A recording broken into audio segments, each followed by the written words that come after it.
Case जो है वो 1.5 साल से चल रहा है। मैंने स्टार्ट में आपका इंटरव्यू किया, आपके घर गए, और अब इसमें क्या अमेंडमेंट हुई हैं, क्या मामलात हुए हैं, क्या अभी जो रिसेंट हुआ है वो मुझे पहले बताएं, फिर हम डीप जाएंगे। सर बेसिकली जैसा कि अब पूरा मीडिया जानता है कि केस बेसिकली है क्या। 406 का एक अमानत में खयानत का एक फ्रॉड का केस है बाबत 25 लाख और होंडा सिटी गाड़ी का, और किस तरह हमने इकट्ठे काम किया एक टेलीफिल्म ओके, में, बिल्कुल, और वो फ्रॉड, हिस्ट्री सब जानते हैं। बिल्कुल। फिर फार्म हाउस में क्या हुआ, फिर वो अटेम्प्ट्स क्या हुई हैं, देन फिर एफआईआर, फिर media and all of that. Okay. असल में सर हमारे जो रिस्पेक्टफुल इदारे हैं ना, मेरे लिए बहुत ऑनरेबल हैं। ठीक है। लेकिन सर केस की प्रोसीडिंग्स ना बहुत स्लो है हमारे मुल्क में, तो चीज़ों को टाइम लगता है। ठीक है। अब आज की ताज़ा तरीन अपडेट ये है कि हमारी केस की हियरिंग थी और ऑनरेबल जज साहब ने इसके नाकाबिले ज़मानत वारंट गिरफ्तारी NBW नॉन बिलेबल वारंट्स जारी कर दी हैं, और इसकी हाजिरी माफ़ी, ट्रायल में ना आने की हाजिरी माफ़ी की एप्लीकेशन डिसमिस कर दी है। ओके। और मेडिकल सर्टिफिकेट पे 476 की एतराज़ लगाया गया कि it's a fake medical certificate. तो ये चीज़। अच्छा, आप समझते हैं कि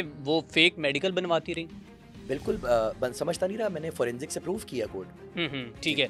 अच्छा, एक तो केस फ्रॉड का है, लेकिन आपको किसने ये इजाज़त दी कि आप नाज़िर जहांगीर की ज़ातियात पर हमले करें?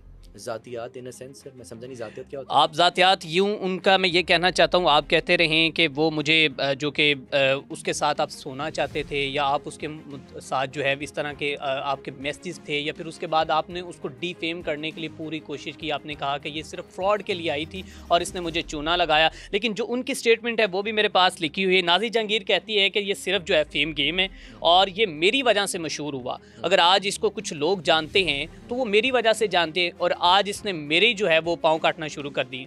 देखें, आप मेरे लिए बहुत ऑनरेबल हैं। मैं आपको इसका बड़ा गुड क्वेश्चन आप रेज किया, मैं आपको इसका बड़ा डिटेल्ड और बड़ा टेक्निकल आंसर दूंगा, और आपने ना मेरी बात गौर से अंडरस्टैंड कर। जी जी।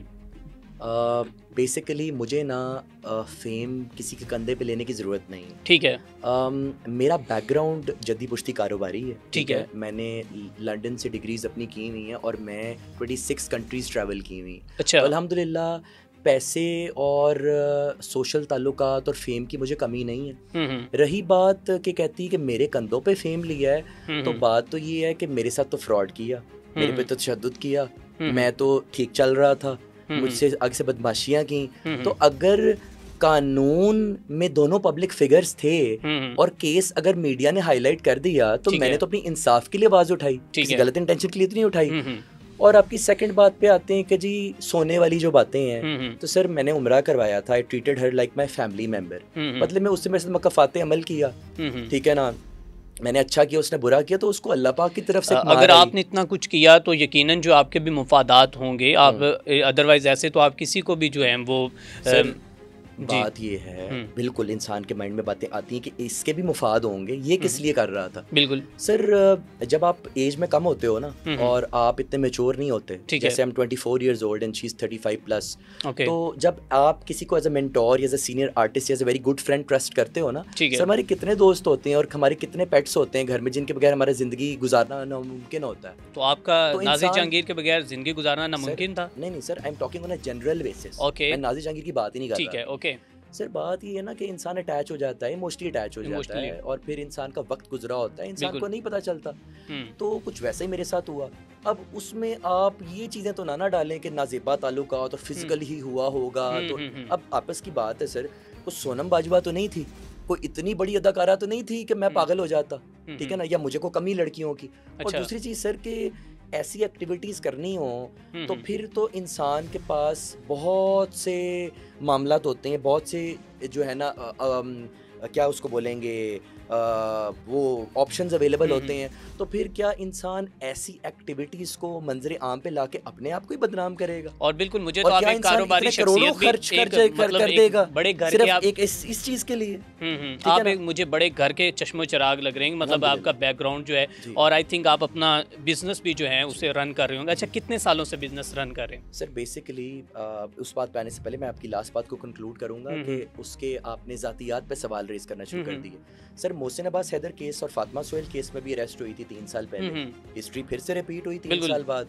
तो सर ज़ातियात पे तो 2020 से मीडिया इस पे बात कर रहा है, नाज़िर जहांगीर। ठीक है, I was not the first one to raise this question. तो ये मामला नंबर 1। नंबर 2 सर, मेरे साथ सर मेरी आंखों के सामने मेरे आगे आके खड़ी हो गई, कलाश ने तान दी मेरे पे, तो मेरी मेंटल हेल्थ डैमेज कर दी, कराची जाके फेक एफआईआर करवाई, मुझे तंग किया कि जी डिफेम कर रहे हैं। मैं तो अपने इदारों के साथ, अपने सबूतों के साथ, गवाहों के साथ खड़ा हूँ, मैं तो हकीकत बयान कर रहा हूँ, मैं तो वो जज साहब के और वकीलों के ऑर्डर्स पढ़ रहा हूँ। मैं डिफेम कैसे कर रहा हूँ? मैं हकीकत बयान मंजर आम पे कर रहा हूँ, तो एक्सपोज तो नहीं कर रहा। मैं तो मंजर आम लेके आ रहा हूँ। अब ये उस पर मकफात अमल है कि उस चीज़ को कैसे एड्रेस करती है। ठीक है। अब आपकी जो रिसेंट बात थी उस पर आते हैं कि बिजनेस कितने टाइम से कर रहे हैं। सर मैं 2022 में ग्रेजुएट हुआ, रॉयल हॉलवे लंदन से बीबीए किया, देन क्वीन मैरी लंदन से मैंने एमबीए किया, एंड देन सर मैं ग्रेजुएट होकर वापस आ गया। फिर मैं अपनी डेब्यू टेलीफिल्म की, उसमें नाजिश के साथ काम किया, क्योंकि मैं मॉडलिंग लंदन में भी कर रहा था, लोहारा के भी की। मेरा पहला प्रोजेक्ट था आतिश, जो आज से 1.5 साल पहले ऑन एयर हुआ। ठीक है। इसके अलावा मॉडलिंग और प्रोजेक्ट्स चलते रहे, क्योंकि मेरा शौक था ड्रामा इंडस्ट्री, मुझे पसंद थी ये शोबिज़ की दुनिया और अदाकारी और टीवी सीरियल्स और ग्लैम और ये सब चीज़ें। इसके अलावा सर जो फैमिली बिजनेस था सर, वो मैंने आके ज्वाइन किया, अपने पेरेंट्स से सीखना स्टार्ट किया, जाके रेगुलरली ऑफिस जाना स्टार्ट किया। मैं सर 2023 से स्टार्ट किया सीखना। ठीक है। और फिर 2024 में मैं रेगुलर हो गया थोड़ा सा, और अब 2025 में मैं फुल टाइम इन हो गया हूँ और उसको संभाल भी रहा हूँ, देख भी रहा हूँ, हाथ भी बटा मतलब रहा हूँ, अपना कारोबार अच्छे तरीके से चला रहे हैं अल्हम्दुलिल्लाह, स्टैंड स्टिल कर रहा हूँ। लेकिन जाहिर सी बात है जिस दिन ये पेशियाँ होती हैं उस दिन फिर छुट्टी करनी पड़ती है। ठीक है।